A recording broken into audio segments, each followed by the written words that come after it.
Bismillahirrahmanirrahim. Now we are starting our another lecture on the topic of clinical toxicology, and we were discussing the toxicity of different chemicals, substances, drugs, and electrolytes. In the last lecture, we have discussed already about the magnesium, and today we are going to continue with potassium. Available dosage forms are oral forms and parenteral forms are available. Potassium, especially potassium chloride tablets and solution. टॉक्साइकोकाइनेटिक्स इसकी क्या है? Potassium is primarily intracellular cation, ये cell के अंदर रहता है, intracellular cation है. Changes in acid base balance यानी पीएच जो होता है बॉडी का, produces shift in serum potassium values, यानी ये क्या करेगा, सीरम पोटेशियम वैल्यूज़ को चेंज कर देगा. और पोटेशियम जो होगा वो इंट्रासेलुलर से फिर एक्स्ट्रा सेलुलर मूवमेंट शुरू कर देगा अगर पीएच एसिडिक होना शुरू हो जाएगा.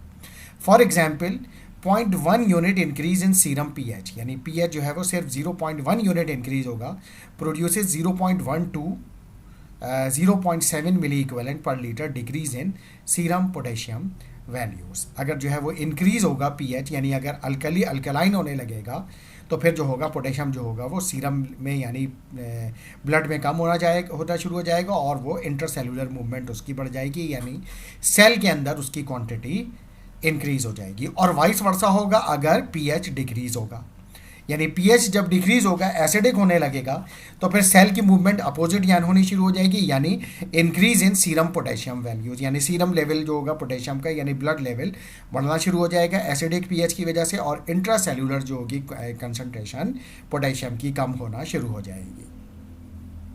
क्लिनिकल प्रेजेंटेशन पोटेशियम की क्या है? Include cardiac irritability and peripheral weakness with minor increases. अगर थोड़ा सा ये इंक्रीज होगा पोटेशियम तो कार्डिक इरिटेबिलिटी होगी, हार्ट इरिटेबल होगा और पेरिफेरल वीकनेस भी होगी. इसके अलावा cardiac dysrhythmias including bradycardia may progress to asystole. Asystole means there is no contraction of the heart. तो जो है वो अगर बहुत ज़्यादा पोटेशियम लेवल जो होगा वो बढ़ जाएगा तो this will lead to dysrhythmia, bradycardia and asystole. Laboratory data की अगर हम बात करें तो ईसीजी की we will do. ECG data include peak T wave. T wave जो होगी बहुत ज़्यादा पीक होगी क्योंकि टी वेव रिलैक्सेशन को रिप्रेजेंट करती है. And also prolongation of QRS complex. ये क्यूआरएस कॉम्प्लेक्स क्या है, टी वेव क्या है, ये हम ऑलरेडी लास्ट लेक्चर में डिस्कस कर चुके हैं. ईसीजी को एक नज़र देख चुके हैं कि इसमें क्या होता है.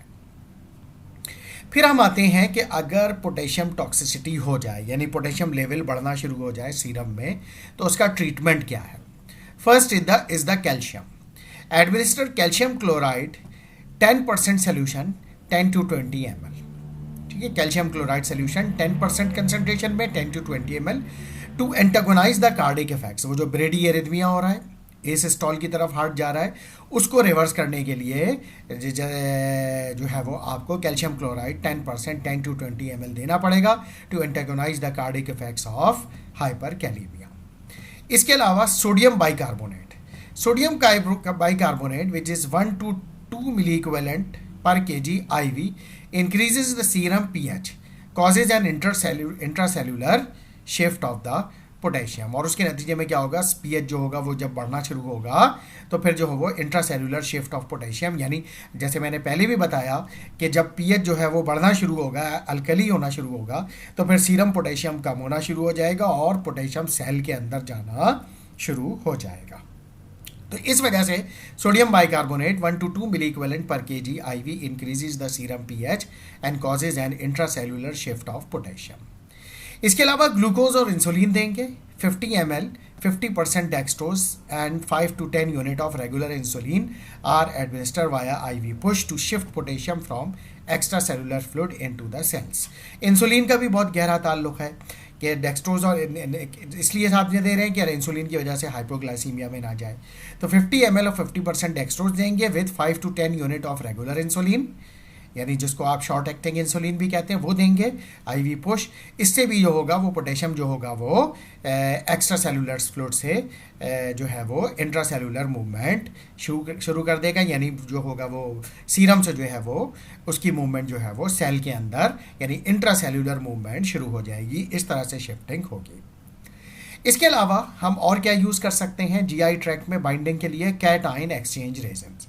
ये क्या करेंगे, they will bind the potassium in exchange for another cation like sodium. GI tract में ये इस पोटेशियम के साथ बाइंड हो जाएंगे और सोडियम को रिलीज कर देंगे। उसके नतीजे में पोटेशियम जो होगा वो जीआई ट्रैक्ट में जब कम होने लगेगा तो पोटेशियम और रिलीज होगा, तो इससे ब्लड में उसकी कंसंट्रेशन कम होना शुरू हो जाएगी। कौन सा कैटाइन एक्सचेंज रेजन हम यूजुअली यूज़ करते हैं, that is sodium polystyrene sulfonate. ये हम देंगे, ये है cation exchange resin. An exchange resin which is sodium polystyrene sulfonate is given in 15 gram per 60 ml with 23.5% sorbitol in doses of 15 to 30 gram by mouth every 3 to 4 hours as needed until the hyperkalemia resolve। ठीक है, तो ये आप देंगे 15 ग्राम पर 60 ml, 60 ml में 15 ग्राम होना चाहिए। ठीक है, और सॉर्बिटॉल के साथ मिक्स करके, ये 60 ml में मिक्स करके किसके साथ बनाना है, जो है वो आपने यानी सॉल्वेंट लेना है 23.5% सॉर्बिटॉल, और आप 15 से 30 ग्राम मैक्सिमम तक जा सकते हैं every 3 to 4 hour as needed until hyperkalaemia resolve. यानी हर 3 से 4 घंटे के बाद आप ये रिपीट कर सकते हैं जब तक हाइपर कैलीमिया रिजॉल्व नहीं हो जाता। ऑल्टरनेटिवली दूसरा तरीक़ाकार भी है हमारे पास, 50 gram sodium polystyrene sulfonate can be given rectally in 200 ml of sodium chloride retention enema.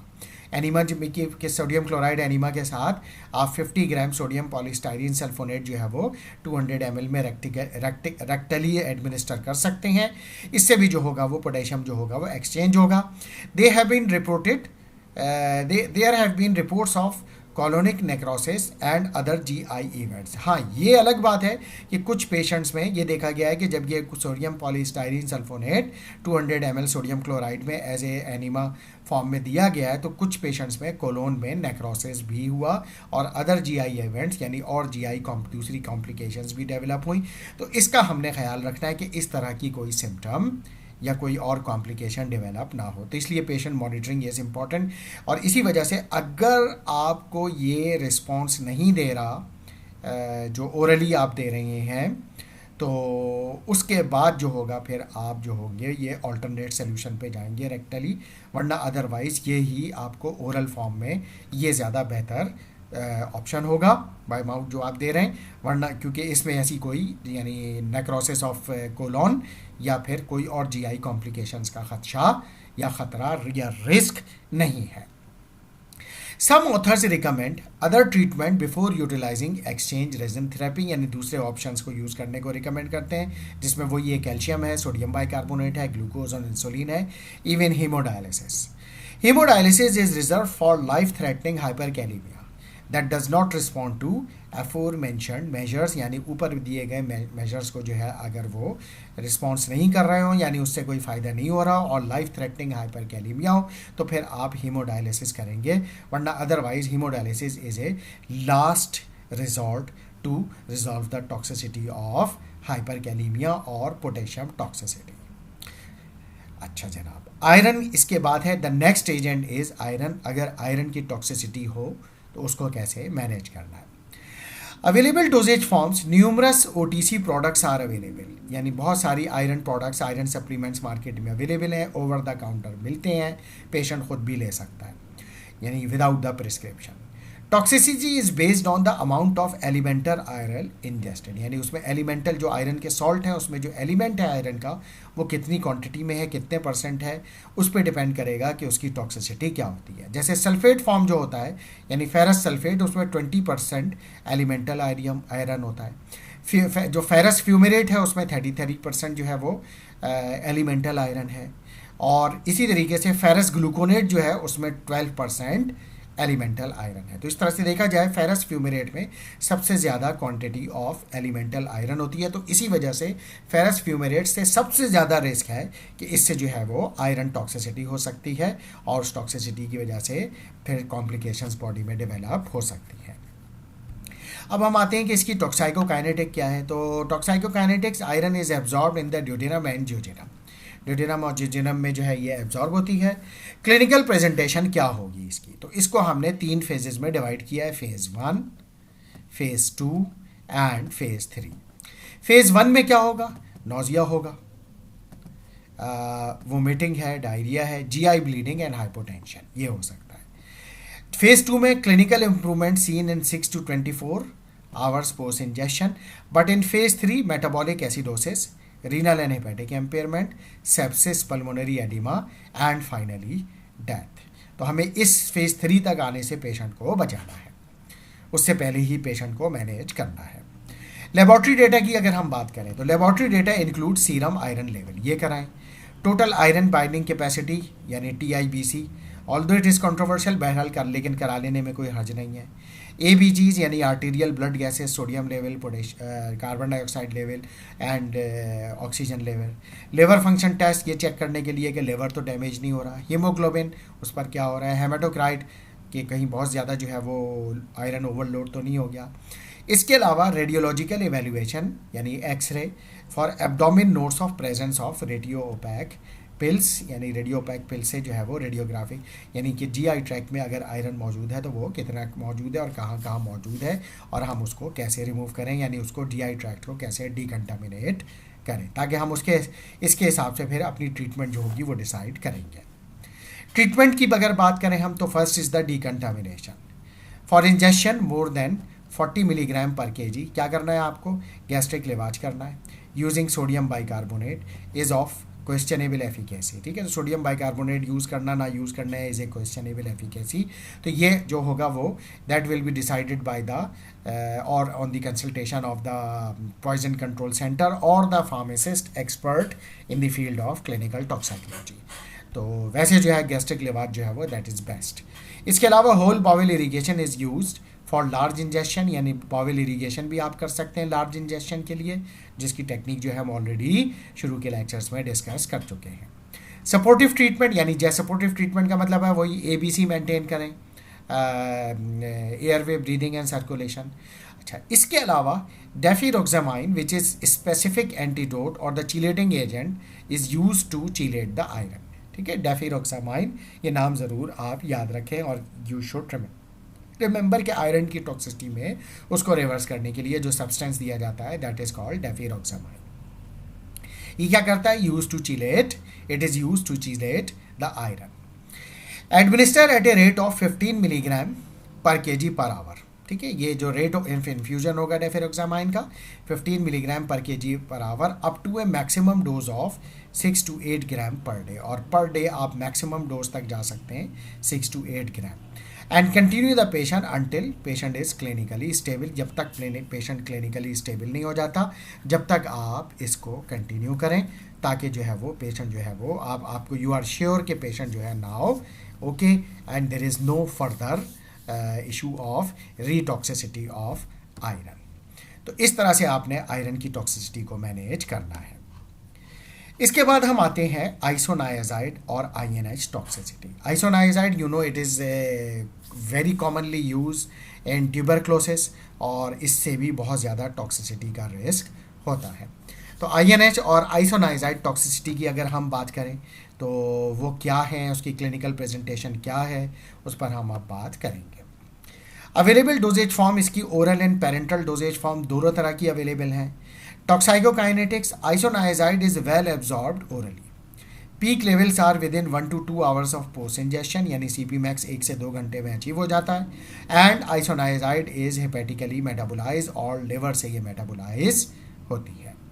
Clinical presentation क्या होंगी अगर इसकी टॉक्सिसिटी हो रही है, nausea, vomiting, slurred speech. Slurred speech हम कैसे कहते हैं, poor pronunciation of the word. ठीक है, poor pronunciation of the word. Ataxia यानी lack of coordination between muscles, जिसकी वजह से पेशेंट के लिए खड़े रहना मुश्किल हो जाएगा। इसके अलावा और सीरियस कंडीशन में जनरलाइज टोनिक क्लोनिक सीजर्स और कोमा भी हो सकता है। लेबोरेटरी डेटा में हम क्या चेक करेंगे, सीवियर लैक्टिक एसिडोसिस होगा, लैक्टिक एसिड ज़्यादा बनेगा, हाइपोग्लाइसीमिया होगा, माइल्ड हाइपरकैलीमिया ये भी होगा, and leukocytosis are also the laboratory findings for the toxicity of isoniazide। अब हम इसका ट्रीटमेंट कैसे करेंगे, यानी आइसोनाइजाइड की ट्रीटमेंट के लिए क्या करेंगे, डीकंटामिनेशन कैसे करेंगे यानी रिमूवल कैसे करेंगे। अवॉइड एमएसएस, क्यों? Because patient is at high risk of developing seizures, ठीक है ना, क्योंकि सीजर का रिस्क होता है, इस वजह से जो है वो आप एमएसएस नहीं करेंगे, क्योंकि आईपीकैक सिरप जो होगा वो भी सीएनएस स्टिमुलेंट है और सीजर को बढ़ा सकता है, यानी रिस्क ऑफ सीजर को डबल कर देगा। अच्छा, so avoid MSS because patient at high risk for developing seizure, and for severe injection use activated charcoal and activated charcoal and gastric lavage. ये आप जो है वो एक्टिवेटेड चारकोल और गैस्ट्रिक लेवाज को यूज़ कर सकते हैं। इसके अलावा पायरिडॉक्सिन जो कि विटामिन B6 होता है, which reverse the INH induce seizures. वैसे भी जो पेशेंट INH ले रहा होता है यानी आइसोनायाजाइड ले रहा होता है, तो सेफ साइड पर उसको जो फिजिशियन जो होता है वो पायरिडॉक्सिन की जो प्रोफाइलेक्टिक डोज है वो ज़रूर उसको प्रिस्क्राइब करते हैं, ताकि INH से सीजर का रिस्क कम किया जाए। तो इसकी जैसे एज ए एंटीडोटल थेरेपी भी आप पायरिडॉक्सिन यूज़ करते हैं कि which reverse the INH induce seizure given in a gram dosages equivalent to the amount of isoniazid ingested. जिस हिसाब से आइसोनाइजाइड इंजेस्ट हुआ उस हिसाब से डोज कैलकुलेट की जाएगी। Pyridoxine is mix with 10% solution in dextrose 5% water, means dextrose water के साथ 10% इसका सोल्यूशन जो है वो मिक्स करके दिया जा सकता है, and at a rate of 0.5 gram per minute until scissor stops, ठीक है। तो 0.5 ग्राम पायरिडॉक्सिन पर मिनट जाना चाहिए, तो उस रेट से जो है वो इन्फ्यूजन चलेगा, जब तक चलेगा जब तक के सीजर स्टॉप नहीं हो जाते। With the reminder of the infuse 4 to 6 hour, यानी जब सीजर स्टॉप हो जाए तो फिर जो अमाउंट बच जाए उसको अगले 4 से 6 घंटे के इन्फ्यूजन पर जो है वो एडजस्ट कर दीजिए। मैक्सिमम एडल्ट डोज इज 5 ग्राम, यानी जो मैक्सिमम पायरिडॉक्सिन की एडल्ट डोज है वो 5 ग्राम है। इसके अलावा सोडियम बाइकार्बोनेट आप देंगे। सोडियम बाइकार्बोनेट क्यों देंगे? To correct the lactic acidosis, जैसा कि हमने यहाँ बात की कि लैक्टिक एसिडोसिस भी होता है, तो उसको करेक्ट करने के लिए सोडियम बाइकार्बोनेट हम देंगे। तो इस तरीके से हम पेशेंट को मैनेज करेंगे जिसको आइसोनाइजाइड की टॉक्सिसिटी हुई हुई है। अच्छा, इसके बाद जो अगली टॉक्सिसिटी है that is lead toxicity. Lead जो है वो भी कई सब्सटेंसेस में मौजूद होता है और जो है वो उसकी टॉक्सिसिटी भी होती है। Available forms include lead containing paints, बहुत सारे पेंट्स आते हैं जिसमें लेड होता है। इसके अलावा गैसोलीन फ्यूम इनहेलेशन, यानी जो पेट्रोल के फ्यूम्स होते हैं जो गैस गाड़ी में हम डालते हैं उसमें भी लेड की क्वांटिटी होती है। लेड कंटेनिंग पेट्रोल होता है, जो आपने देखा होगा अक्सर पेट्रोल पंप पे जाएं तो जो उसके फ्यूम्स होते हैं, पेट्रोल की स्मेल आ रही होती है और उसमें लेड भी मिक्स होता है। तो अगर वो बहुत ज़्यादा, जैसे ख़ास तौर से वो लोग जो पेंट इंडस्ट्री में काम कर रहे हैं या वो लोग जो कि पेट्रोल पंप पे काम कर रहे हैं, तो वो इनहेल कर रहे हैं अपने रेस्पिरेटरी ट्रैक से, तो उसकी वजह से क्या होता है कि लेड की क्वांटिटी धीरे धीरे उसमें लंग्स के थ्रू एब्जॉर्ब होना शुरू हो जाती है और वो फिर ब्लड में उनकी क्वांटिटी बढ़ना शुरू हो जाती है और फिर वो एक लेवल पे आके उससे जो है वो इतने ज़्यादा लेड एक्यूमुलेट हो जाता है बॉडी में कि फिर उससे टॉक्सिसिटी होना शुरू हो जाती है। तो इस वजह से जो है हमें लेड की टॉक्सिसिटी को भी समझना चाहिए और इसकी टॉक्सिसिटी को हम कैसे मैनेज करेंगे वो भी हमें मालूम होना चाहिए और इसकी क्या क्लिनिकल प्रेजेंटेशन है, लेबॉर्ट्री फाइंडिंग्स क्या होगी और इसका ट्रीटमेंट क्या होगा। टॉक्साइकोकाइनेटिक्स की अगर हम बात करें तो lead has slow distribution within the body with a half life of approximately 2 months, 2 महीने की इसकी हाफ लाइफ होती है। तो इससे अंदाज़ा लगा लीजिए 2 महीने की हाफ लाइफ है, तो अगर ये बॉडी में एक्यूमुलेट हो गया तो ये कि काफ़ी अरसे के बाद इसकी टॉक्सिसिटी जाहिर होगी और जब जाहिर होगी तो फिर उसको बहुत आसानी से रिवर्स करना आसान नहीं होगा, क्योंकि जो है ये इसको बॉडी से इतनी लॉन्ग हाफ लाइफ की वजह से आसानी से निकालना अच्छा नहीं, ईजी नहीं होगा, ये कह लीजिए। Clinical presentation include nausea, vomiting, ठीक है, ये होगा। एब्डोमिनल पेन होगा। इसके अलावा पेरिफेरल न्यूरोपैथीज ये डेवलप होगी और इसके अलावा कन्वर्जन एंड कोमा ये भी होगा। अच्छा, laboratory data include anaemia develop होगा and elevated blood lead level जब चेक कराएंगे तो वो भी बढ़े हुए होंगे ब्लड में, और ये आपको अंदाज़ा ही इससे लगाना होगा पेशेंट के प्रोफेशन से कि वो जॉब क्या करता है, जिसकी वजह से जो है उसको ये, क्योंकि देखिए ये जो इसकी क्लिनिकल प्रेजेंटेशन है, nausea, vomiting, abdominal pain, peripheral neuropathies, convulsion and coma, ये तो बहुत सारी टॉक्सिन्स की, ड्रग्स की टॉक्सिसिटी में शामिल है। ये वाली जो क्लिनिकल प्रेजेंटेशन यानी साइन एंड सिम्टम्स है। असल कैसे पता चलेगा? एनीमिया और ब्लड लेवल जो होगा एनीमिया भी बहुत सारी डिजीजेस में हो जाता है। सिर्फ यही इसका हल है कि आप जब पेशेंट का उसका प्रोफेशन चेक करेंगे तो फिर आप उसको उससे कोरिलेट करेंगे, जैसे वो पेंट इंडस्ट्री में काम करता है या पेंटर है, घरों में पेंट करता है, या फिर ऐसी इंडस्ट्री में काम करता है जहाँ पेट्रोल फ्यूम्स का बहुत ज़्यादा जिससे वो एक्सपोज होता है और उसको इन्हेलेशन से जो है वो लेड की क्वांटिटी बढ़ सकती है, यानी सस्पेक्टेड। तो आपको अपने जो है वो उसको डायग्नोस्टिक जो स्किल्स हैं और अपनी नॉलेज को यूँ यूटिलाइज करना पड़ेगा, तब आप सही क्लू पे पहुँच सकेंगे कि इस पेशेंट को लेड की टॉक्सिसिटी है। अगर आइडेंटिफाई हो गया कि पेशेंट को लेड की टॉक्सिसिटी है तो अब आप ट्रीटमेंट क्या देंगे।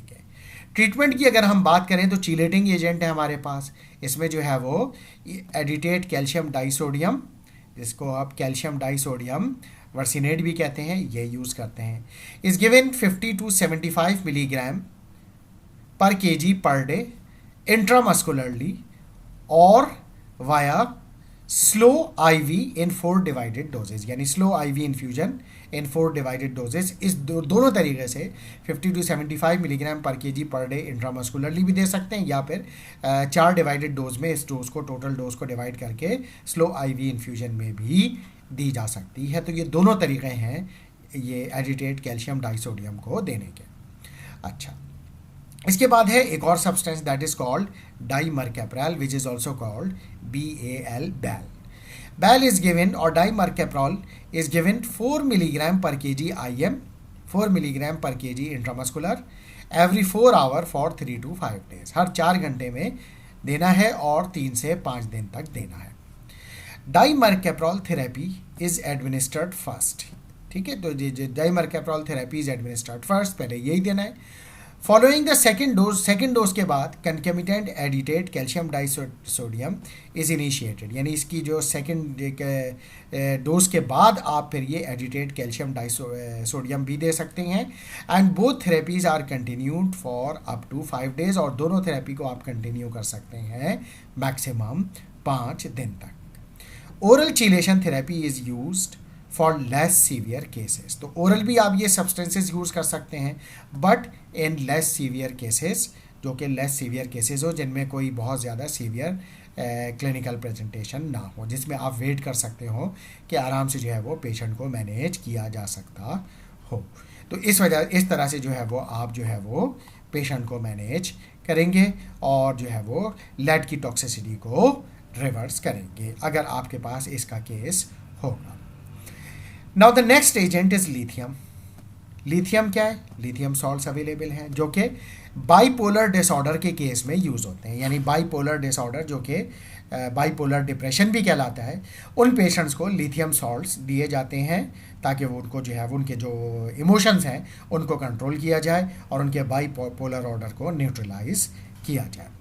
तो इसकी अवेलेबल डोजेज फॉर्म्स क्या हैं? Liquid preparation include liquid preparations, capsules and tablets, immediate and sustain release preparations. तो लिक्विड प्रिपरेशन भी अवेलेबल है, कैप्सूल्स एंड टैबलेट्स भी हैं, capsules and tablets immediate doses form में भी हैं और सस्टेन रिलीज डोजेज फॉर्म में भी हैं। अगर हम इसकी टॉक्साइकोकाइनेटिक्स की बात करें तो lithium is well absorbed after oral administration, तो इसकी एब्जॉर्प्शन अच्छी है ओरल रूट से। It is not appreciably bound to plasma protein, यानी इसकी प्लाज्मा प्रोटीन बाइंडिंग पुअर है, and has a small volume of distribution that is 0.5 litre per kg. Protein binding भी इसकी कम है तो उसकी वजह से इसका वॉल्यूम ऑफ डिस्ट्रीब्यूशन भी कम है, और जो है वो जो वॉल्यूम ऑफ डिस्ट्रीब्यूशन कम है तो कितना है? 0.5 लीटर पर केजी। एलिमिनेशन जो है इसकी प्राइमरीली रीनल है with half life of 14 to 24 hour, और इसकी हाफ लाइफ 14 से 24 घंटे है। अच्छा, ये अच्छी बात है कि इसका वॉल्यूम ऑफ डिस्ट्रीब्यूशन स्मॉल है, तो वॉल्यूम ऑफ डिस्ट्रीब्यूशन स्मॉल से फ़ायदा ये होता है, यानी इससे बीइंग ए फार्मासिस्ट हमें ये क्लू मिलता है कि वो ड्रग जिनका वॉल्यूम ऑफ डिस्ट्रीब्यूशन कम होता है तो वो बॉडी में बहुत ज़्यादा एक्यूमुलेट नहीं होती, वो ब्लड में ही ज़्यादा क्वांटिटी में रहती हैं, तो उनकी टॉक्सिसिटी की वजह से उनको बॉडी से एलिमिनेट करना रिलेटिवली ईजी होता है, यानी आसान होता है। आप जो मेथड्स यूज़ कर रहे होते हैं उसके एलिमिनेशन के लिए वो आसानी से जो है वो उसको एलिमिनेट कर लेते हैं। तो इस वजह से वॉल्यूम ऑफ डिस्ट्रीब्यूशन अगर स्मॉल है किसी ड्रग का तो it is a good point regarding the, अगर उसका हम टॉक्सिसिटी के पर्सपेक्टिव से देखें तो। क्लिनिकल प्रेजेंटेशन की अगर हम बात करें तो हम इसको 2 कैटेगरीज में क्लासेस में डिवाइड कर रहे हैं, माइल्ड क्लिनिकल प्रेजेंटेशन यानी mild toxicity and severe toxicity. Mild toxicity में क्या होगा, पॉलीयूरिया यानी यूरिन बहुत आएगा। ब्लड विजन, नज़र जो होगी वो उसमें ब्लरनेस आएगी यानी धुंधला धुंधला होगी।